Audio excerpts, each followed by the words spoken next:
Donc, la prochaine présentation s'intitule Intelligence des données pour la logistique.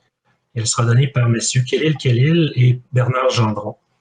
M. Khalil détient un MBA en logistique et transport, une certification Black Belt Lean and Six Sigma, en plus d'être chef auditeur des systèmes de gestion de la qualité ISO 9001.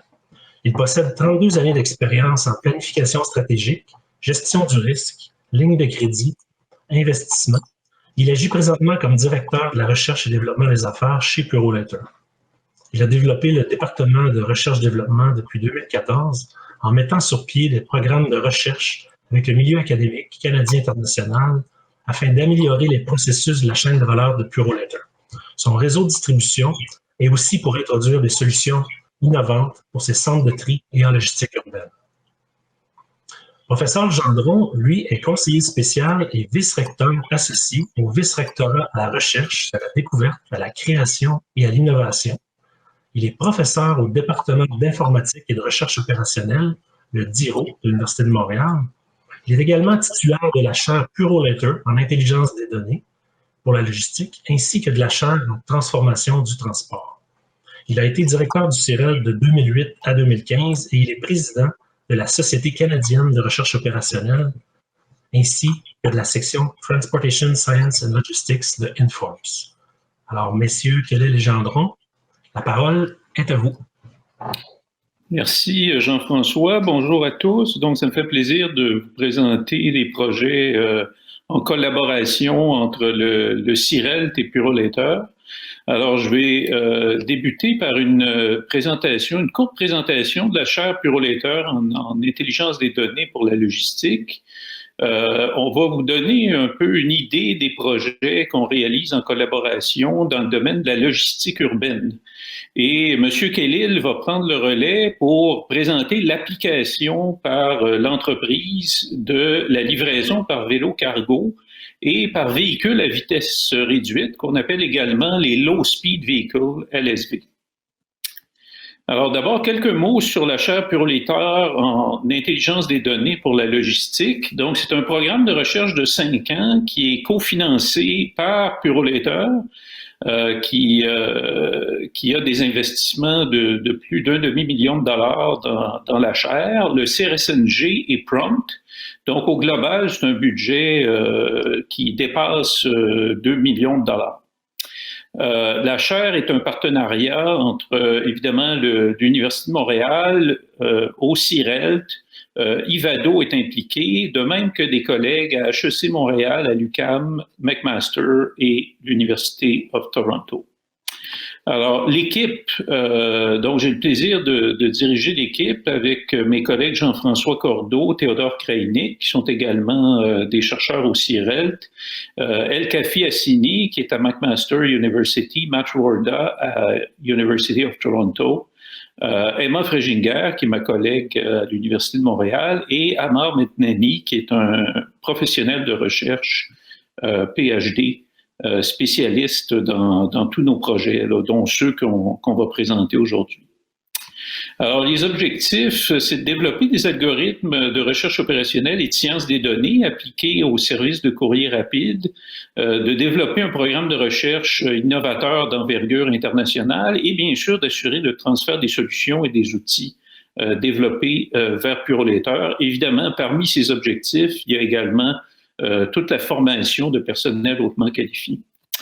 Les thèmes de recherche principaux, la logistique urbaine, dont on va parler abondamment aujourd'hui, mais également la planification du réseau à l'échelle nationale et régionale, l'optimisation de la chaîne logistique dans toutes ses composantes, l'impact des nouvelles technologies sur l'optimisation réseau, et puis les réseaux de distribution pour la nouvelle économie, en particulier tous les projets collaboratifs là, pour la livraison du dernier kilomètre.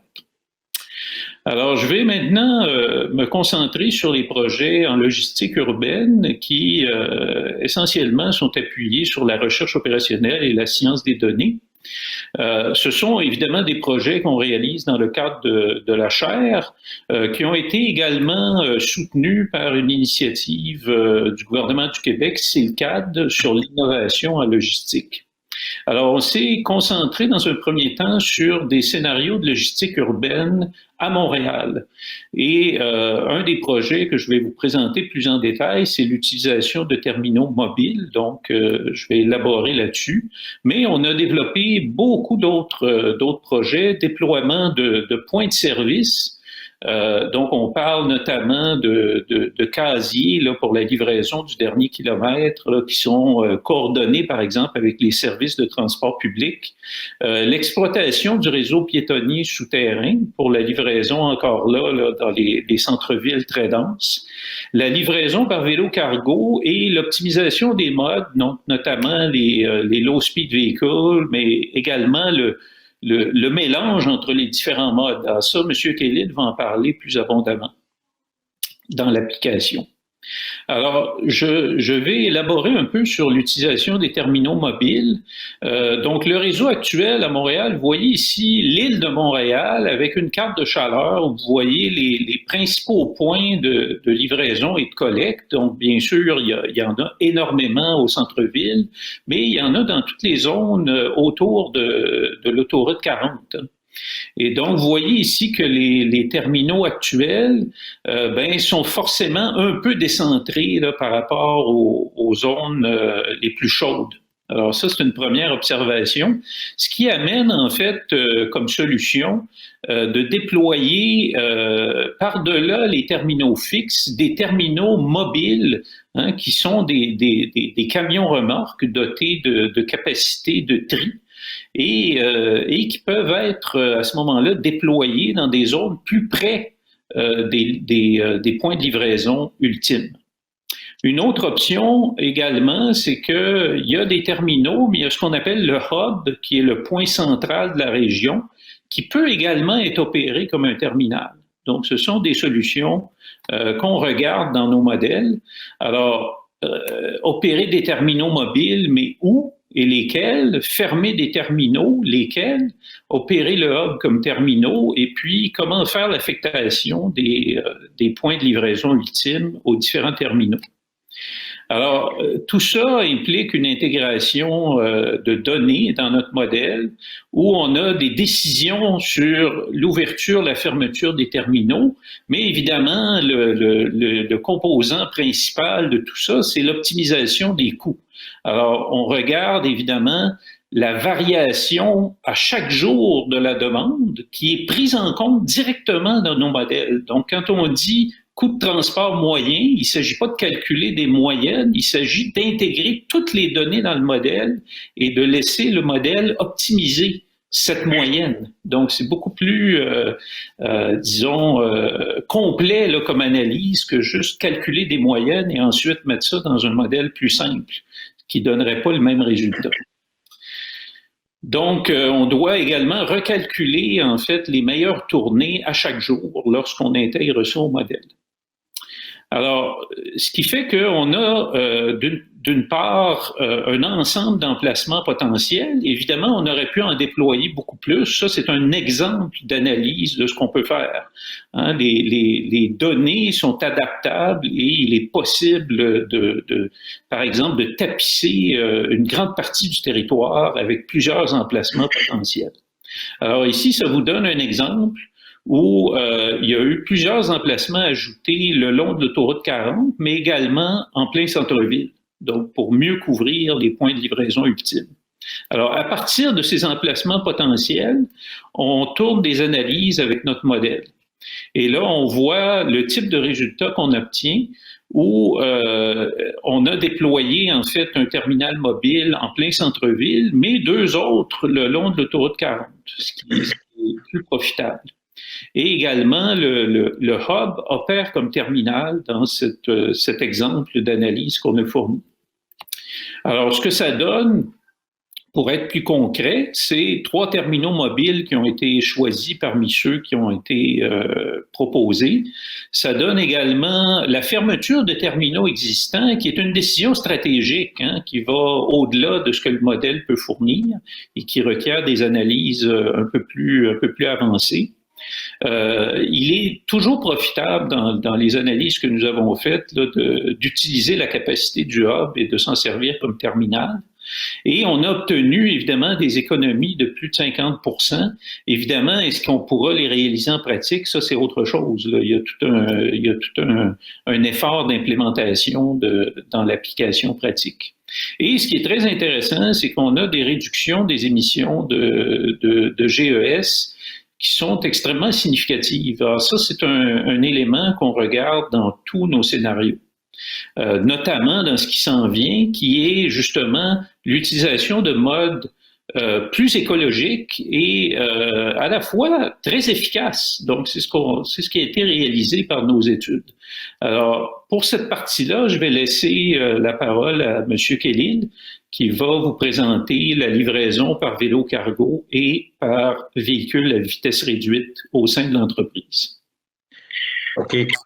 Docteur Gendron, merci beaucoup pour la première partie parce qu'effectivement, dans ce slide-là, on voit exactement le cheminement qui a été fait entre Puldator et Sirelt, que ce soit dans le cas de la chaire ou bien les études qui ont été faites avant même la chaire. Donc, le but, c'était quoi? C'est tout simplement de lancer une nouvelle façon de livrer d'une manière tout à fait environnementale de la ville de Montréal en utilisant au maximum les équipements électrifiés, c'est-à-dire les modes de transport électrifiés. Donc, 2015-2018, nous avons fait des études avec Cyril, puis Dr Gendron vous a donné une bonne information sur l'information qui a été collectée avec les recommandations. 2019, nous avons commencé effectivement à mettre en place ces recommandations par la mise en place de ce qu'on appelle les parcel lock, les casiers automatisés. L'exemple, c'était avec la station de métro de Honoré-Beaugrand.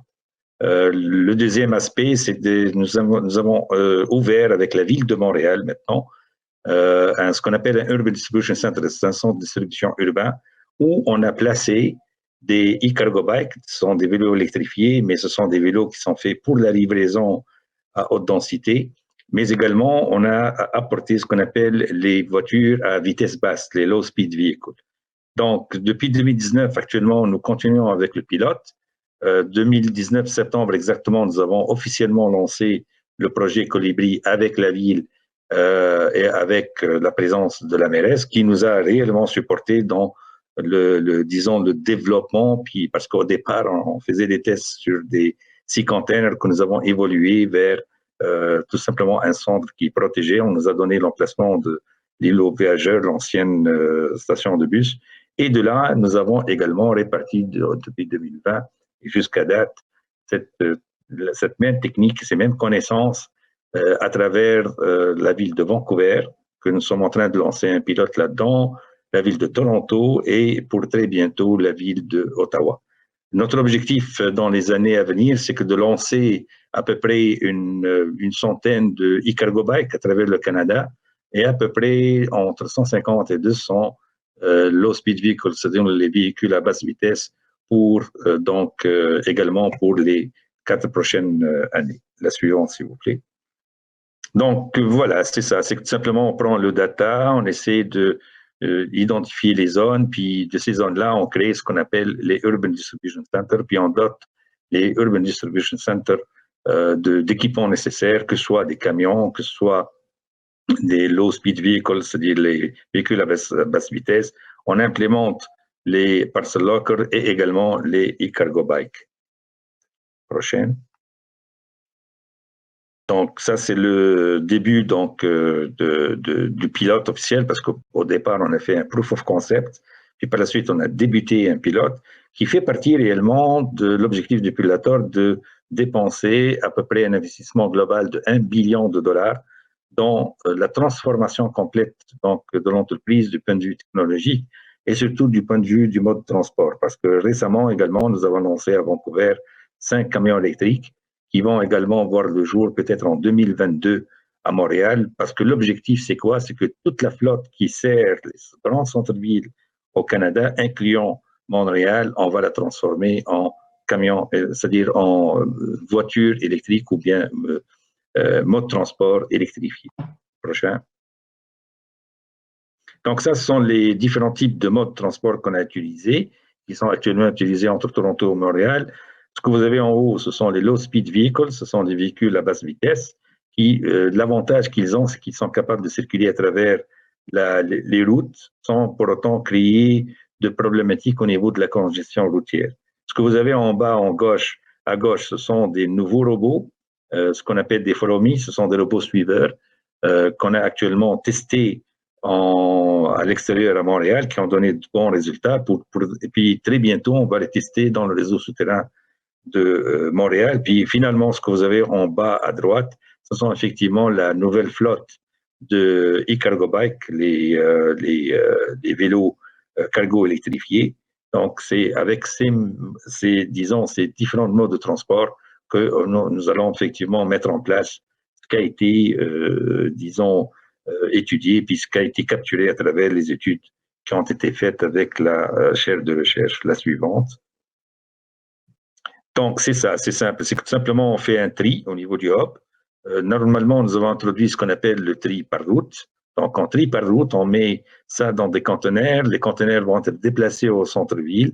Donc, les chauffeurs, ils vont aller chercher ces conteneurs, ils vont faire leur livraison, puis à chaque reprise que le conteneur est vidé, ils reviennent au centre de distribution urbain pour se ravitailler, ainsi de suite, jusqu'à ce qu'ils terminent donc leur travail. Avec ce modèle, nous avons pu remplacer à peu près 6 routes complètes. Donc, on a enlevé de la circulation 6 camions polluants, qu'on les a remplacés avec des voitures à vitesse réduite et des e-cargo bikes qui, tous les deux, sont électrifiés. Prochaine. Donc, je vous laisse, Dr. Gendron, faire la conclusion.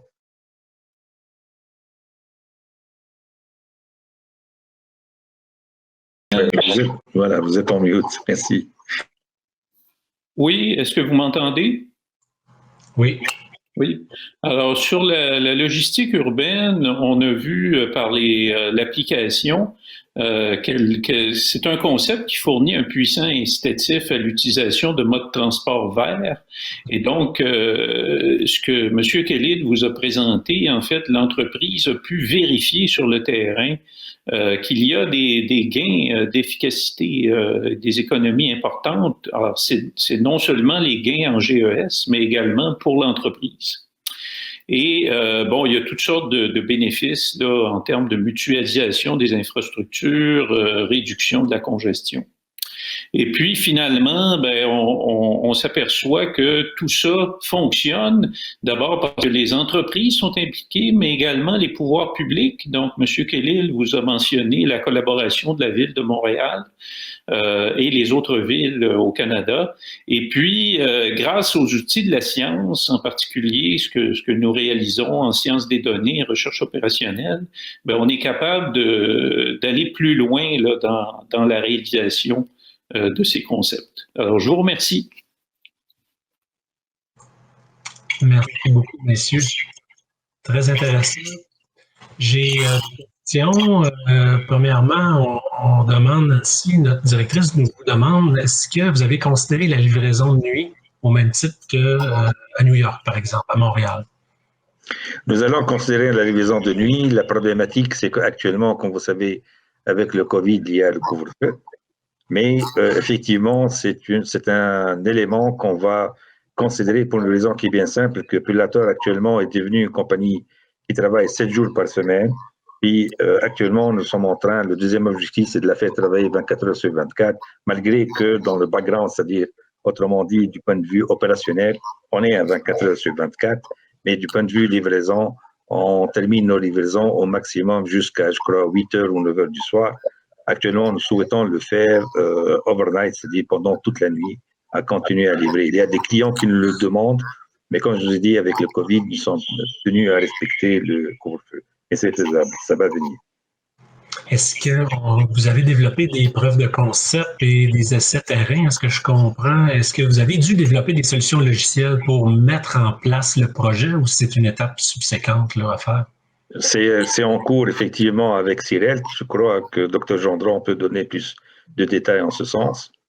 Oui, ben en fait, tout ce qu'on développe, effectivement, on a une préoccupation pour que le transfert puisse être réalisé de manière, disons, naturelle là, par la suite. Donc présentement, on est au stade des outils logiciels qui utilisent les données et qui intègrent les outils d'optimisation. Mais disons, les développements à venir pour en faire un transfert utilisable sont déjà en cours. On peut sentir qu'il y a beaucoup d'ouverture de la part de Purolator pour essayer des choses. C'est intéressant. Selon vous, peut-être ma question s'adresse à vous deux, mais à M. Kellil, c'est quoi les ingrédients clés de la collaboration pour innover en recherche ou pour une industrie? Les éléments clés, c'est-à-dire, premièrement, il faut s'aligner sur le même objectif. Si on parle, par exemple, de réduire les gaz à effet de serre, je crois que c'est un élément qui peut jouer le rôle de dénominateur commun et il peut aligner que ce soit les instances gouvernementales, que ce soit les universités, que ce soit l'industrie, vers un même objectif, effectivement, pour qu'on le développe ensemble, parce que Purolator toute seule n'est pas capable de développer, par exemple, n'est pas capable d'introduire les e-bikes si, par exemple, les autorités locales, comme par exemple les villes, les ministères de transport public au niveau provincial, également le ministère de transport fédéral, ne collaborent pas avec nous puis ne nous donnent pas les législations. La problématique majeure, d'ailleurs, à souligner qu'on a rencontré pendant tout le pilotage, si vous voulez, un peu de ces nouveautés en termes de transport électrifié, c'est effectivement la législation. On est toujours bloqué par la législation, que ce soit au niveau municipal, que ce soit au niveau fédéral, que ce soit au niveau réellement fédéral, il faut être honnête, il est très ouvert. C'est juste que les provinces et les municipalités ont des législations un peu différentes. Et là, c'est pas uniquement pour nous, mais éventuellement pour d'autres secteurs d'activité. Mais au niveau de l'électrification, il y a un sérieux problème de législation que pas mal d'autorités sont en train de faire beaucoup d'efforts pour essayer de rendre le plus facile possible. D'accord. Vous mentionnez, est-ce que les vélos électriques peuvent être utilisés une partie de l'hiver? Oui, et c'est le test qu'on a fait. Cette année, tout simplement, nous avons roulé depuis le mois d'août, allant jusqu'à maintenant, puis on n'a pas eu de problème au niveau de l'hiver. On a livré, vous savez, dans les pays nordiques comme la Suède, etc., ils font des livraisons en pleine tempête de neige. Donc, il n'y a pas de raison qu'on ne peut pas le faire. Le vélo, il a, du point de vue industrie, du point de vue innovation, du point de vue technologie, il a beaucoup évolué pour faire de sorte que les gens le pratiquent 12 mois sur 12. Il nous reste 1 minute 30 à peine. Je serais très curieux d'en savoir plus. Quel a été l'impact du COVID puis de la prolifération du e-commerce sur vos activités? Effectivement, donc l'impact majeur, premièrement, c'est un balancement complet de notre marché, dans le sens qu'on était à 80% B2C, B2B, correct, et 20% B2C, on est devenu 50% B2C et 50% B2B. L'impact, c'est effectivement, actuellement, nos terminaux ne sont pas prêts pour cette explosion, malgré tous les efforts, et puis on a bien terminé la 2020, mais il demeure qu'effectivement, c'était un impact majeur sur l'infrastructure de Purolator, sur le réseau de Purolator, malgré que c'était également un élément très, très positif parce que ça nous a poussé à repenser nos réseaux de distribution, donc à introduire justement l'électrification de transport, à introduire également les casiers automatisés, à introduire de nouvelles technologies de décentralisation des terminaux. Donc c'était, malgré qu'il y avait de la pression un peu négative, et c'était toute une positivité qu'on a bien accueilli le Covid et on était prêt de faire face justement à ce genre de changement drastique au niveau mondial.